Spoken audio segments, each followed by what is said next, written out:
Cerca de 500 milhões de pessoas em todo o mundo estão atualmente infectadas com vírus da hepatite B ou C.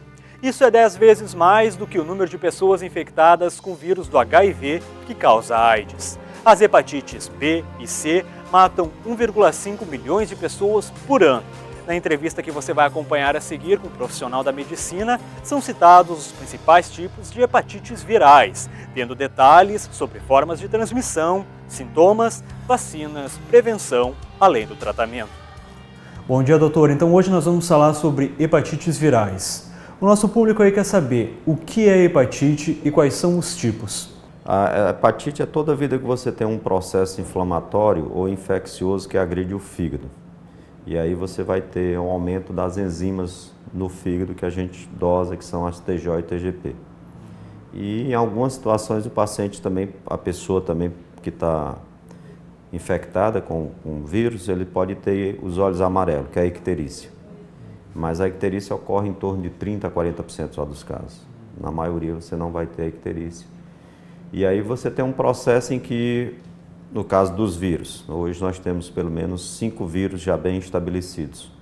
O vírus da hepatite A, o vírus da hepatite B, da hepatite C, da hepatite D e da hepatite E. Esses vírus eles têm formas diferentes de contaminação, né? E no nosso meio aqui na nossa região, no Ceará e na região norte, na região nordeste, basicamente é o vírus da hepatite A, o vírus da hepatite B e o vírus da hepatite C. Eventualmente, quando você tem alguma pessoa que vem da região norte, aí a gente tem que se preocupar com o vírus da hepatite D. Doutor, quais são os modos de transmissão? A principal forma de transmissão do vírus da hepatite A é por água e alimentos contaminados. Então é uma infecção viral que ocorre principalmente em crianças e adolescentes. E está diretamente relacionado com os hábitos de higiene pessoal, os hábitos de saneamento básico. E quais são os sintomas? A gente divide em várias etapas. A fase que a gente chama prodrômica, que é uma fase em que a pessoa não tem ainda os sintomas, que é quando você entrou em contato com o vírus vai invadir o seu organismo e vai sendo eliminado esse vírus. Então, nessa fase, o paciente praticamente não tem muitos sintomas. Aí você tem uma fase sintomática, que é quando você passa a ter febre, indisposição, abuso a cheiro forte, abuso a alimentos, pode ter vômitos, dores abdominais e pode ter umas manchas no corpo. Esse grupo da hepatite A é um grupo relativamente comum, é a mais comum em todo o mundo, no nosso meio também, e ela não fica no organismo, quer dizer, ela não persiste no organismo, que a gente chama de cronificar. E na hepatite B? 5 a 10 de cada 100 vai ficar com o vírus cronicamente. E aí já é um problema a mais, porque essa pessoa que não conseguiu se livrar do vírus, ele vai ter um risco de desenvolver uma doença crônica, uma hepatite crônica, se não for tratada adequadamente, desenvolver uma cirrose, que o pessoal conhece como barriga d'água, e quando tem cirrose, ele tem um risco também de desenvolver câncer de fígado, né? Mas aí como é que se contamina com o vírus da hepatite B, né? Basicamente a gente tem 3 formas de contaminação do vírus da hepatite B.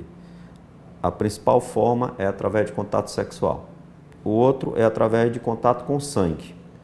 E tudo que eu for falar de contato com sangue vai servir também para outra forma de transmissão, que é o outro vírus, que é a hepatite C. Então, contato com sangue, o que é? Transfusão de sangue e derivados. A outra forma de transmissão do vírus da hepatite B é a mãe gestante, que a mãe é positiva para o vírus da hepatite B, e ao nascer o bebê, se você não fizer o tratamento do bebê ao nascer, na verdade não é nem o tratamento, é profilaxia, você usa o soro próprio contra a hepatite e vacina o bebê.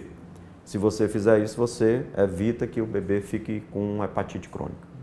Então, basicamente, sexual é a principal, transmissão vertical e transmissão parenteral, que é contato com sangue, e transmissão da mãe para o feto, para o bebê. Essa forma da mãe para o bebê, graças a Deus, a gente tem melhorado muito, porque finalmente o Ministério da Saúde entendeu que além do HIV, devia fazer também a pesquisa para o vírus B na gestante. Por que isso? Porque o neném ao nascer, você fazendo essa medida que a gente disse, fazendo o soro contra a hepatite B e a vacina, o bebê evita de virar crônico. E na hepatite C? Então, a B, nós temos 5 a 10% vão cronificar, enquanto que na hepatite C é um problema porque em torno de 80% das pessoas que entram em contato com o vírus da hepatite C, eles vão ficar crônicos.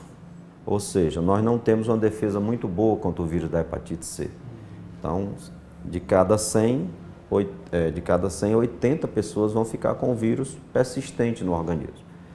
E aí, assim, não precisa a população ficar assim muito amedrontada com essa história de como a gente não tem defesa contra o vírus, porque uma parte dessas pessoas que ficam cronicamente com o vírus é que precisa chegar ao tratamento, porque a maior parte não vai precisar fazer tratamento, é só um acompanhamento e ver se o vírus está agredindo ou não, né? Então, a forma de transmissão do vírus da hepatite C é principalmente de contato com o sangue. E o tratamento, doutor, como é que funciona? Então, o repouso relativo, evitar, logicamente, álcool, evitar as medicações que podem ser evitadas, anti-inflamatório, evitar as medicações que pessoas usam, qualquer medicação que não seja uma medicação extremamente necessária tem que ser evitada. E uma dietazinha saudável em pequenas quantidades para não vomitar. E as medidas de profilaxia contra a infecção para outras pessoas. Na hepatite B e na hepatite C aí não, é um pouquinho diferente. Porque nessa fase, como você pode evoluir para na fase de hepatite aguda, só acompanhamento também. Mas na fase de hepatite crônica você tem que encaminhar para um serviço especializado para avaliar ou não o tratamento. E aí nós temos vários tratamentos. Para a hepatite B, nós temos pelo menos 5 medicações de uso oral e uma medicação injetável, que é o interferon. E para a hepatite C, nós temos distribuído pelo sistema de saúde, né? Isso realmente a gente é louvável, porque realmente funciona nesse sentido. O Ministério da Saúde distribui as medicações para os estados e nos estados é repassado para aqueles pacientes que há necessidade de tratar. Então, doutor, para finalizar, eu gostaria que o senhor deixasse um recado aí aos nossos telespectadores. O recado final, primeiro, é que as pessoas têm que se vacinar. Quem tem filhos, adolescentes, quem tem netos, antes dos 24 anos de idade, deve procurar um posto de saúde que tenha a vacinação disponível para todos. Em relação à hepatite A, o cuidado que tenha com água, realmente usar a necessidade de dizer que a pessoa, ao sair do banheiro, qualquer um, isso independe da classe social, qualquer um que sai do banheiro tem que lavar a mão muito bem com água e sabão. Não precisa usar álcool, não precisa lavar a mão com água e sabão, que isso aí você evita realmente a hepatite pelo vírus da hepatite A. Enquanto da hepatite B, a história do sexo seguro. E cada um sabe como é a forma do sexo seguro. E evitar compartilhar agulhas, evitar compartilhar seringas, evitar compartilhar material que corte, tesourinha, alicate, barbeador, depilador. E não ter um medo de que esses vírus eles andam por aí e vão pegar qualquer pessoa.